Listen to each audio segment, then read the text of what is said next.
Theosophie und Rosenkreuzertum von Rudolf Steiner. 9. Vortrag. Wir werden heute in der Ausführung der gestern über die Planetenentwicklung gegebenen Skizze weitere Betrachtungen anstellen. Gesagt wurde, dass unsere Erde vorher einen Saturn, Sonnen- und Mondenzustand durchgemacht hat. Heute möchte ich Ihnen, so wie es im Okkultismus üblich ist, diese aufeinanderfolgenden Zustände beschreiben. Sie werden dann, wenn wir über die Entwicklung der Seele auf dem Erkenntnispfad sprechen, von manchem, was heute hypothetisch hingestellt wird, sehen, wie es gemeint ist. Wenn wir nun ohne weiteres eingehen auf den Saturnzustand, also jenen Millionen und Millionen Jahre vor unserer Zeit liegenden Zustand unserer Erde, so nimmt sich dieser ganz anders aus, als nach unseren heutigen physikalischen Verhältnissen angenommen wird. Vor allem müssen wir uns klar sein, dass das vollkommenste Wesen, das wir kennen, der Mensch selbst, die längste Reihe der Entwicklung hinter sich hat. Sie werden also eine Entwicklungsgeschichte hören, von der man sagen könnte, sie weicht sehr weit ab von der Haeckel-Darwinschen Entwicklungsgeschichte. Die Vorzüge vor dieser rein materialistischen Theorie werden Sie ja in meinem Buche ersehen.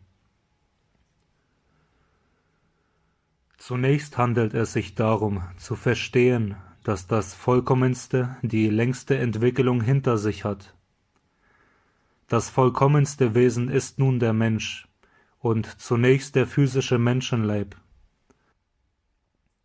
Alle Wesen, die sonst um uns herum sind unvollkommener als der physische Menschenleib, der die längste Zeit brauchte, um sich zu entwickeln. Daher finden wir, wenn wir geistig schauend zurückblicken, die ersten Anlagen dazu schon im Saturnzustand vorhanden. Der ganze Weltenraum mit allen Wesen und Dingen, die darinnen waren, haben auf den ersten Zustand der Erde gewirkt. Sie haben noch alle die Organe in sich, die damals gebildet worden sind, als das vollkommenste unseres physischen Körpers. Das sind die Sinnesorgane, die Apparate, die man rein physikalisch begreifen kann, die zunächst damals in der Anlage entstanden sind. Zwar dürfen Sie sich nicht vorstellen, dass das Auge schon damals so vorhanden war, wie es heute ist, aber die erste Anlage zum Auge, zum Ohr, zu allen Sinnesorganen und zu allen sonst rein physikalischen Apparaten am Menschen ist auf dem Saturn entstanden. Nur jene Wirkungen gab es auf dem Saturn, die heute noch in dem Mineralreich herauskommen. Der Mensch war damals in der ersten Anlage seines physischen Leibes vorhanden. Alles andere, Blut, Gewebe und so weiter, war nicht da. Als physikalische Apparate waren die ersten Anlagen zum Menschenleib vorhanden. Wie der Smaragd, Glimmer und so weiter durch physikalische Gesetze entstehen und sich ausbilden als Würfel, Hexaeder und so weiter, so bildeten sich apparatartige Gestalten aus, die so auf dem Saturnkörper vorhanden waren, wie heute die Kristalle im Erdkörper.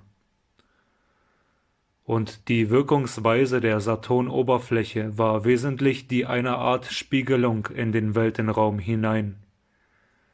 Die Wesen, die den Saturn umgaben, die im Weltenraum zerstreut sind, warfen ihre Wirkungen hinunter. Namentlich war damals auch stark ausgebildet, was man das Weltenaroma nennt. Ein Gefühl für das, was damals auf dem Saturn geschah, können Sie heute nur noch bei einigen Erscheinungen bekommen. Wenn Sie in der Natur draußen ein Echo hören, würden Sie in dem Ton des Echos etwas haben, was auf dem Saturn hinausgeströmt wurde von den Eindrücken her, die auf ihn gewirkt hatten. Diese Apparate, die solche Bilder zurückwarfen in den Weltenraum, sind die erste Anlage zu dem, was sich später zum Beispiel als Auge ausgebildet hat. Und so könnten wir alles Einzelne verfolgen. Was Sie heute im Leibe tragen, war damals ein physisches Reich des Saturn, das in mannigfaltiger Weise das ganze Weltbild zurückwarf in den Raum. Mythen und Sagen haben diese Erscheinung viel klarer erhalten, als man ahnt.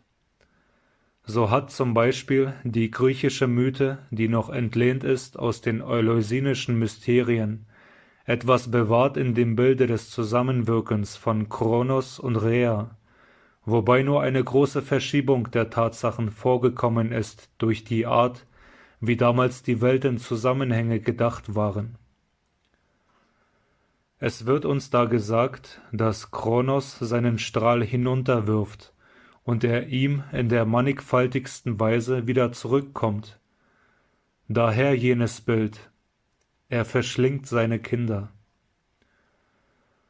Nun müssen Sie sich nicht vorstellen, dass die Saturnmasse so etwas Festes war wie die heutigen physischen Körper. Selbst wenn Sie Wasser oder Luft nehmen, würden Sie noch keine Vorstellung bekommen von der Grundsubstanz des Saturn. Im Okkultismus redet man, wenn man von den Körpern redet, von den festen, den wasserförmigen, den luftförmigen Körpern. Wenn man im alten Stile von Elementen spricht, so entsprechen diese dem, was man heute in der Chemie Aggregatzustände nennt. Sie müssen nicht glauben, dass die Alten mit Elementen dasselbe gemeint haben wie wir. Dann aber gibt es noch einen höheren Aggregatzustand, den man im alten Okkultismus das Feuer nannte. Man würde den Sinn besser treffen mit Wärme. Auch die Physik wird gedrängt werden, anzuerkennen, dass das, was man Wärme nennt, sich wirklich vergleichen lässt mit einer Art vierten Aggregatzustands, einer anderen Art Materie als Luft und Wasser. Also noch nicht einmal zur Luft verdichtet war die Saturnmasse. Sie war geläuterte Wärme. Sie wirkte ähnlich, wie heute die Wärme in ihrem Blute wirkt, und sie war verknüpft mit inneren Lebensvorgängen, denn diese physikalischen Vorgänge waren wirkliche Lebensvorgänge. Aus Wärmestoff bestand der Saturn, eine ungeheure feine Masse, die in Bezug auf unsere Stoffe neutral genannt werden könnte. Wenn wir nun die Wesen betrachten wollen, die den Saturn bewohnten, müssen wir uns erstens klar sein, dass das, was heute auf der Erde herumwandelt, dort selbst die erste Anlage zum physischen Leibe war.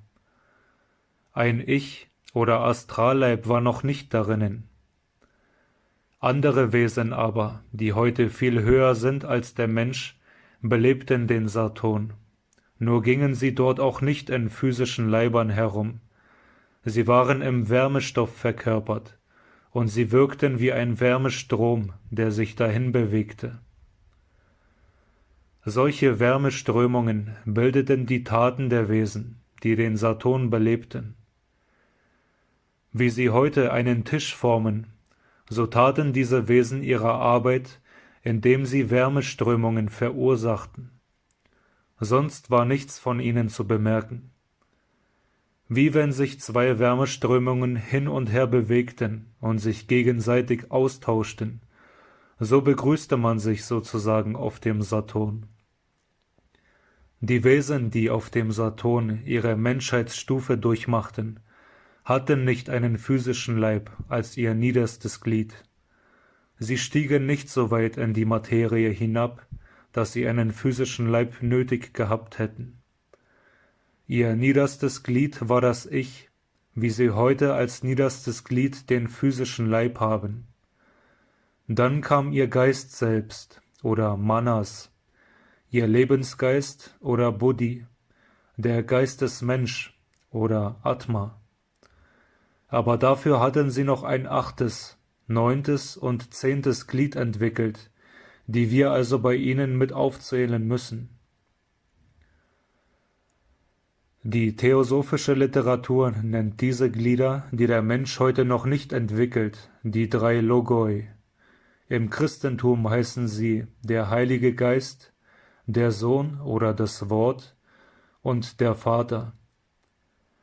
Also kann man sagen, wie der Mensch heute aus physischem Leib, Äther, Astralleib und Ich, Geist selbst, Lebensgeist und Geistesmensch besteht, so bestanden diese Wesen, die den Saturn bewohnten, die wir mit dem heutigen Erdenmenschen in seinem Verhältnis zur Erde vergleichen können, aus dem Ich, Geist selbst, Lebensgeist, Geistesmensch, dem Heiligen Geist, dem Wort oder dem Sohn und dem Vater. Die theosophische Sprache nennt sie Asuras. Sie sind diejenigen, die von Anfang an dieser physischen Anlage des Menschenleibes eingepflanzt haben, die Selbstständigkeit, das Ich-Bewusstsein und Ich-Gefühl. Sie könnten ihre Augen gar nicht im Dienste des Ich verwenden, wenn ihre Anlage damals nicht schon so vorbereitet worden wäre, dass sie in den Dienst des Ich stellen konnten. So sind diese Glieder vorbereitet worden durch die Geister des Ich, auch die Geister des Egoismus genannt. Sie haben uns gegeben, was das Weiseste ist, wenn es richtig ausgebildet wird. Aber alles Höchste wird in sein Gegenteil verkehrt, wirkt am schädlichsten und verderblichsten, wenn es nicht richtig ausgebildet wird. Niemals könnte der Mensch jene hohe Stufe erreichen, die wir als die selbstständige Menschenwürde bezeichnen, wenn nicht diese Geister ihm das Ich-Gefühl eingepflanzt hätten. Immer hat es auch Wesen gegeben, welche die böse Bahn eingeschlagen haben. Daher muss gesagt werden, diese Wesenheiten, welche die Einpflanzer der Ichheit waren, die heute weit über dem Menschen erhaben sind, zu denen wir aufschauen als zu den erhabensten, die es geben kann. Sie haben die Ichheit in den Dienst der Selbstverleugnung, des Opfers gestellt. Die anderen haben ihre Ichheit selbstsüchtig weiterverfolgt. Wir tragen in uns die Wirkung jener Geister des Ich, die den guten Weg eingeschlagen haben, in dem Streben nach Freiheit und Menschenwürde, und wir tragen den Keim des Bösen in uns, weil fortgewirkt haben die damals abgefallenen Wesenheiten. Diesen Gegensatz hat man immer empfunden. Das Christentum selbst unterscheidet zwischen dem Vater Gott, den das Christentum ansieht als den höchst gestiegenen Geist des Saturn, und seinem Widersacher, dem Geist aller bösen Iche und alles radikal Unmoralischen, der damals auf dem Saturn abgefallen ist. Das sind die beiden Repräsentanten des Saturn. Gerade so, wie sie nach dem Tode andere Daseinsformen antreffen, so geht ein solcher Weltenkörper, bevor er in einen neuen Zustand hineinkommt, eine Art Zwischenzustand, eine Art Schlafzustand durch, ein Pralaya, im Gegensatze zu einem Manvantara, so dass zwischen dem Saturn und dem Sonnenzustand eine Art Ruhe, Latenz des Planeten liegt. Dann tritt aus diesem Schlafzustand, der aber ein geistiger Zustand ist und nicht etwa ein Ruhezustand, der ganze Planet in einer neuen Form wieder heraus. Der Saturn kam also als Sonne wieder heraus. Eine beträchtliche Veränderung vollzog sich nun. Eine große Anzahl derjenigen Anlagen, welche sich schon auf dem Saturn entwickelt haben und die heute in uns im Heranwachsen sind, wurden jetzt auf der Sonne von einem Ätherleib durchdrungen. Bei einem solchen Planetenübergang geschieht etwas, was man damit vergleichen kann, dass man von einer Pflanze die Frucht nimmt und sie in den Boden legt. Sie verfault, aber es bildet sich die Anlage zu einer neuen Pflanze aus. So ging alles, was auf dem Saturn sich herausgebildet hatte, als Neuanlage auf der Sonne auf und durchdrang sich mit einem Ätherleib.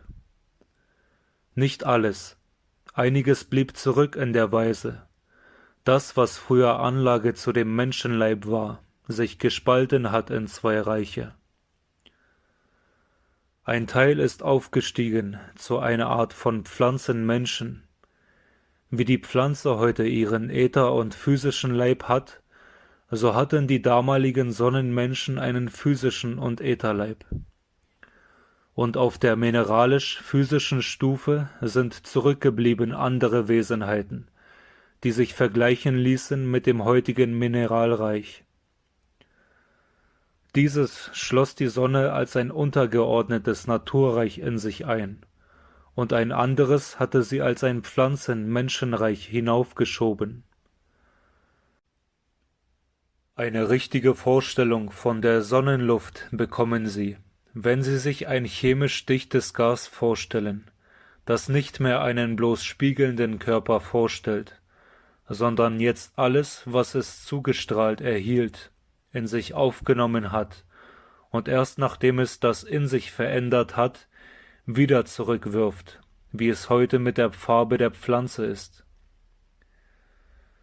Die Pflanze bildet ihren grünen Farbstoff und anderes aus und gibt das, was sie ausgebildet hat, wieder an den Weltenraum zurück. Wir können das, was im Sonnenkörper lebte, nicht mehr vergleichen mit einem Echo oder Spiegelbild wie beim Saturn, sondern eine eigentümliche Erscheinung für die Wesen, die auf der Sonne verkörpert waren, tritt auf, die sich nur vergleichen lässt mit einer Art Fata Morgana, mit Luftspiegelungen, die eine Art farbiger Bilder sind. Solche Erscheinungen, die heute nur in gewissen Gegenden unserer Erdoberfläche wahrzunehmen sind, würden Ihnen versinnlichen können, wie die Pflanzenleiber damals sichtbar geworden sind. Sie müssen sich vorstellen, dass Ihre eigenen Leiber Fata Morgana-artige Vorgänger hatten, durch die ein heutiger Körper einfach hindurchgehen kann. Sie waren so fein wie Luftspiegelungen, aber es war das nicht nur eine Licht-Fata Morgana, sondern zu gleicher Zeit Ton- und Geruchswirkungen, die den Sonnengasball durchschwirrten. Während nun alle Wesenheiten, die auf der Sonne waren, leuchtend waren, wie heute alles, was Fixstern ist, wirkte das alte Saturnreich derjenigen Wesenheiten, die zurückgeblieben waren, wie ein dunkler Einschluss, wie finstere Stellen dem Licht gegenüber, wie dumpfe Höhlen innerhalb des Sonnenleibes, die seine Harmonie störten. Namentlich in Bezug auf das Weltenaroma mischten sich von den zurückgebliebenen Wesenheiten Empfindungen ein, die allerlei Missgerüche verbreiteten. Das hat unsere Mythe behalten, indem sie sagt, dass der Teufel stinkt und einen bösen Geruch zurücklässt. Bei dem Fortschritt der Sonne ist wirklich auch ein dunkler Einschluss zurückgeblieben, und die heutigen Sonnenflecken sind wirklich die Nachzügler des alten Saturnreiches auf der Sonne. Deshalb sind sie aber hypothetisch genau doch so zu erklären, wie es heute geschieht. Das gilt alles. So haben wir das Sonnendasein der Erde sozusagen in einer kleinen Skizze seiner materiellen Seite nachgemalt. Wir wollen nun sehen, welche Wesenheiten dazumal die Stufe der Menschen erstiegen hatten. Diese müssten wir so beschreiben, dass wir sagen: Ihr unterster Leib ist der Astralleib, dann kam ihr Ich, Geist selbst, Lebensgeist, ihr Geistesmensch oder Atma, dann im christlichen Sinne der Heilige Geist und dann der Sohn oder das Wort. Der Vater war etwas, was sie nicht hatten, was nur in der Saturnzeit ausgebildet war. Diese Geister sind inzwischen höher gestiegen und stehen heute weit über dem Menschen. und der Anführer der Sonnengeister, insofern er auf die Erde den höchsten Einfluss ausgeübt hat, der Repräsentant dieser Geister, die als höchstes den Sohn oder das Wort hatten, ist der Christus im esoterischen Sinne des Christentums, der eigentliche Regent der Erde, insofern die Erde das Sonnendasein zur Voraussetzung hat. Nicht auf der Sonne schon würde man ihn Christus genannt haben.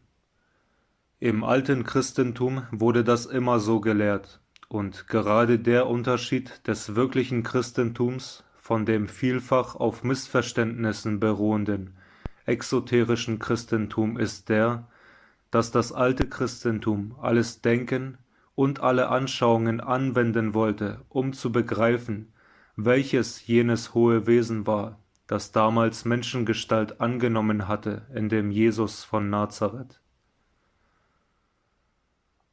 Was da eigentlich zugrunde lag, darüber wollte das alte Christentum eine Anschauung haben, und dafür war ihm keine Weisheit zu hoch und zu umständlich, und so hat es die Wesenheit des Christus in dem Jesus von Nazareth geschildert.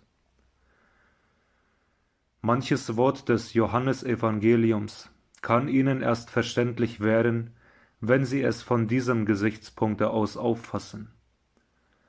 Man braucht nur auf eines hinzuweisen. Wenn Sie den Ausspruch »Ich bin das Licht der Welt« wörtlich nehmen, so liegt darin angedeutet, dass er der große Sonnenheld ist, dass er das Licht, das der Sonne angehört, zu seiner Wesenheit hat. Wir nennen das Ganze Herr der Geister, deren Anführer der Christus ist, die Feuergeister, und wir sagen, auf der Menschenstufe standen zur Zeit des Saturn die Asuras oder Ich-Geister, während des Sonnendaseins die Feuergeister oder die Logoi, deren höchsten Repräsentanten man als Logos oder Wort bezeichnet. Daher wird der Christus selbst als das Wort bezeichnet, das am Anfang, im Urbeginne war. Urbeginn bezeichnet in der Bibel einen ganz bestimmten Ausgangspunkt in der kosmischen Entwicklung. Wiederum kommt ein Zwischenzustand, eine Art Schlafzustand des ganzen Weltenkörpers. Dann leuchtet er auf als alter Mond. Sie müssen sich denken, dass im Anfang durchaus die heutige Erde und der heutige Mond mit der Sonne einen Körper bildeten. Erst als die Sonne neu aufleuchtete, schnürte sich ein Teil der Wesenheit mit einem Teil der Umgebung ab, so dass zwei Weltenkörper entstanden. Der eine, die Sonne, fängt an Fixstern zu werden und wird umkreist von dem, was sich abgespalten hat. Es teilte sich also die alte Sonne in zwei Glieder. Höher gearbeitetes Stoffliches blieb auf der Sonne zurück, und das weniger Vollkommene wurde ausgeschieden, so dass, was früher einen Weg ging, weil nur ein Körper da war, nun zwei Wege ging, den Sonnenweg und den Mondenweg. Der Sonnenweg war derjenige, der sich da auf dem Sonnenkörper ausbildete. Der Mond bildete seine eigene Welt aus. Den alten Mond würden sie bekommen, wenn sie die heutige Erde mit dem Mond zusammenrühren würden. Daraus können sie sich schon einen Schluss bilden auf die Art der Beschaffenheit des Mondes. Der heutige Mond ist in seiner ganzen Qualität physisch und geistig weit unter der Erde stehend, und die Erde trennte sich gerade deshalb vom Mond, um für ihre Wesen bessere Daseinsbedingungen zu haben. Die Erde hat sich schon wieder weitergebildet, als sie dazumal war in ihrem Mondenzustand. Das Beste blieb ja auf der Sonne zurück. Wie sah es nun auf dem Mond aus? Diejenigen Wesen, welche auf dem Saturn sich vorbereitet hatten durch die physische Anlage der Sinnesorgane, hatten diese auf der Sonne so umgestaltet, dass ihnen ein Ätherleib eingegliedert worden war. Dadurch hatten sich die Sinnesorgane zentralisiert, und die erste Anlage zu allen Wachstumsorganen bis zu den Drüsen hin hatte sich auf der alten Sonne unter dem Einfluss des Ätherleibes ausbilden können. Es war das ein letztes Produkt des Sonnenzustandes. Auf dem Mond wurde in ähnlicher Weise der Astralleib eingegliedert. Alles Astrale war ja zuerst in der Umgebung vorhanden. Die Feuergeister hatte den Astralleib als das unterste Glied ausgebildet. Daher bildeten diese Wesen wirklich eine Art Pflanzen. Sie hatten zum Beispiel einen festen Standort. Obwohl der ganze Sonnenkörper gasig war, müssen Sie sich da dichtere Luftschichten denken, die für die Menschenpflanzen Leiber waren. Nun gliederte sich der Astralleib des Menschen ein. Dadurch entstand die erste Anlage zu einem Nervensystem. Das Reich, das sich durch den Pflanzenzustand der Sonne hinauf entwickelt hatte, ging über in ein tierartiges. So hatten die physischen Menschenvorfahren des Mondes die drei Leiber: physischen Leib, Ätherleib und Astralleib. Aber sie waren um gut einen Grad höher als die heutigen höchsten Affen. Es waren Menschentiere, die ihnen keine Biologie mehr nachweisen kann. Ein Zwischenreich zwischen Mensch und Tier. Unser heutiges Pflanzen-, Tier- und Mineralreich hat sich überhaupt erst später ausgebildet. Aber wie es Menschentiere gegeben hat, so müssen wir auch ein Zwischenreich zwischen Pflanze und Tier annehmen. Pflanzen, die eine halbe Empfindungsfähigkeit hatten, die tatsächlich gequietscht haben, wenn man sie angerührt hat. Diese Pflanzentiere hätten niemals auf einem solchen mineralischen Boden wachsen können, wie der heutige Boden der Erde ist. Den gab es aber auch nicht. Der Mond bestand seiner Masse nach nicht aus dem heutigen Mineral. Auch nicht einmal so etwas wie Ackererde war vorhanden. Der Mondgrund bestand, wenn man vergleichsweise spricht, aus so etwas, wie wenn man Salat oder Spinat kochen und einen Brei davon machen würde. Darin war eine Art Mineralpflanze, und so war der ganze Mondgrund ein pflanzliches Wesen. Wenn Sie heute an Torfmoor denken, so gleicht es dem, was damals ein natürliches Reich zwischen unseren Pflanzen und Mineralien war. Felsen gab es auch nicht. Wer über die alte Erde gewandelt wäre, würde über solchen Torfmoor oder Pflanzenboden gegangen sein. Und für die Felsen können Sie sich als analoges verholzte Einlagen denken.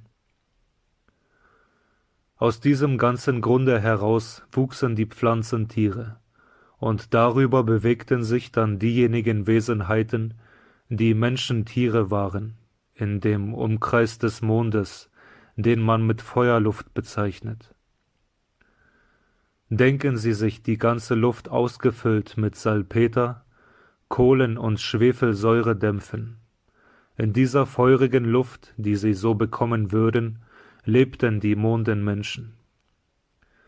Der Okkultist kannte immer diese Feuerluft, und unter den alten Erdverhältnissen gab es sogar die Möglichkeit, chemisch solche Feuerluft herzustellen, was heute nur in ganz kleinem Kreise geschehen kann.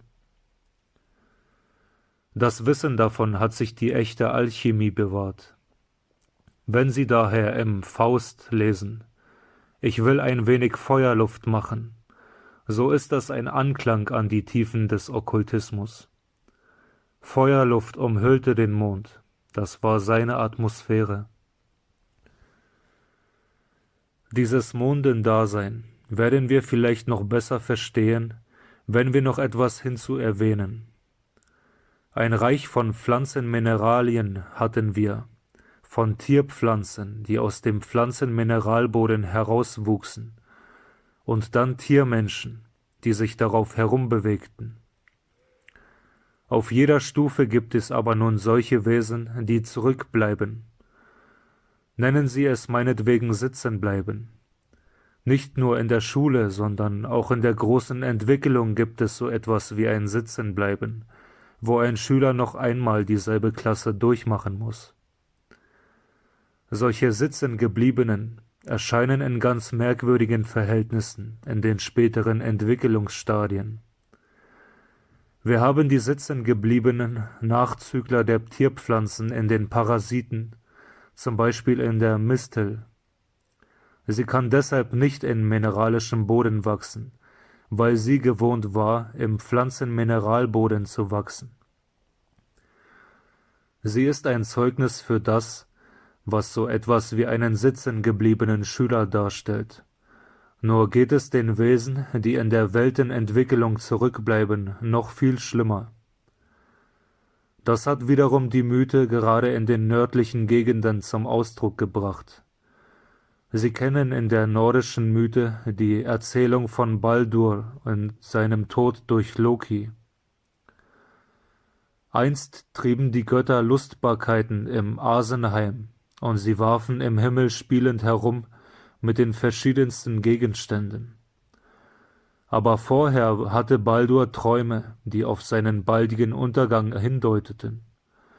Deshalb waren die Götter ängstlich, dass sie ihn verlieren könnten. Die Göttermutter hatte darauf allen Wesen Eide abgenommen, dass sie nie Baldur verletzen würden. Denn die Götter hatten sich den Spaß gemacht, mit allen möglichen Dingen nach Baldur zu werfen. Loki, welcher der Gegner der Götter war, hatte erfahren, dass einem Wesen, das man für unschädlich hielt, dieser Eid nicht abgenommen war, der Mistel, die fern irgendwo verborgen war. Da verschaffte er sich die Mistel und gab sie dem blinden Gotte Hödur, der damit nach Baldur warf. Die Mistel verwundete Baldur, da ihr der Eid nicht abgenommen war, und so starb Baldur. Es soll in dieser Mythe angedeutet werden, dass dasjenige, was auf der Erde unverletzlich ist, durch nichts geschädigt werden kann, als allein durch das, was als nun Schlechtes von einem andern Dasein zurückgeblieben ist. In der Mistel wurde etwas empfunden, was aus einem früheren Dasein in das jetzige hereingebracht worden ist. Alle die Wesen, die heute auf der Erde sind, haben ein Verhältnis zu Baldur. Auf dem Monde war es anders. Daher ist das Wesen, das vom Monde zurückgeblieben ist, fähig, Baldur zu töten. Auch sonst sind die verschiedenen Bräuche, die an die Mistel anknüpfen, daraus entstanden. Dieses Mondendasein müssen wir noch nach einer anderen, nach der geistigen Seite hin betrachten. Seine Wesenheiten, die damals Menschenstufe hatten, müssen wir beschreiben als Wesen, die als unterstes Glied den Ätherleib hatten, als zweites den Astralleib, dann das Ich, Geist selbst, Lebensgeist, Geistesmensch oder Atma, und dann hatten sie noch den Heiligen Geist. Sie hatten nicht mehr das 9. Glied, das nur noch den Sonnenfeuergeistern eigen war. Den höchsten dieser Geister des Mondes, die damals Menschenstufe hatten, nennt man in der christlichen Esoterik den Heiligen Geist. So ist also die dreistufige Gottwesenheit in dem ursprünglichen Christentum in innerlichen Zusammenhang gebracht mit der Erdenentwicklung, und der Heilige Geist ist der über dem Menschen stehende Geist, der ihn unmittelbar inspirieren kann. So sehen Sie, dass die Geister des Mondes heute über dem Menschen stehen. Man nennt sie auch lunarische Pitris, Mondväter, auch Geister des Zwielichts. Die ganze Schar aber, die zum Heiligen Geist gehörte, wird in der christlichen Esoterik die Schar der Engel genannt. Die Engel sind nichts anderes als diejenigen Geister, die unmittelbar über den Menschen stehen und die auf dem Monde ihr Menschendasein hatten. Das Leben der Tiermenschen, und der Pflanzentiere auf dem Monde war anders als das Leben der Wesenheiten, die sich aus ihnen auf der Erde entwickelt haben.